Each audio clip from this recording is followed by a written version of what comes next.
মার্কিন প্রেসিডেন্ট নির্বাচনে ডোনাল্ড ট্রাম্পের ভূমিধস জয়ের পর থেকে নিজের ঘনিষ্ঠ, অভিজ্ঞ ও বিভিন্ন ক্ষেত্র থেকে উঠে আসা ব্যক্তিদের নিয়োগ দিচ্ছেন নিজের প্রশাসনে।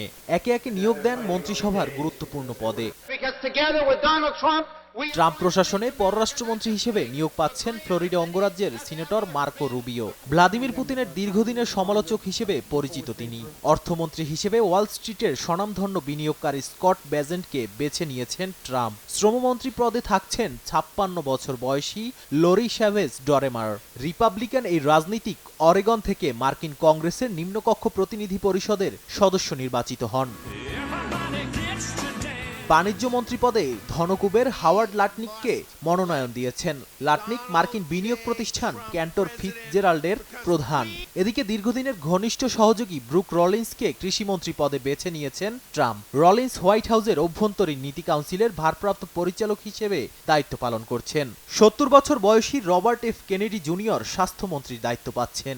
দীর্ঘদিন ধরে স্বাস্থ্য ও পরিবেশ নিয়ে কাজ করেছেন তিনি। প্রতিরক্ষা মন্ত্রী পদে মনোনয়ন পেয়েছেন পিট হেগসেথ। প্রভাবশালী মার্কিন সংবাদ মাধ্যম ফক্স নিউজের উপস্থাপক ও যুক্তরাষ্ট্রের ন্যাশনাল গার্ডের সাবেক এই সদস্য বিশ্বের সবচেয়ে শক্তিশালী সামরিক বাহিনীর নেতৃত্ব দেবেন।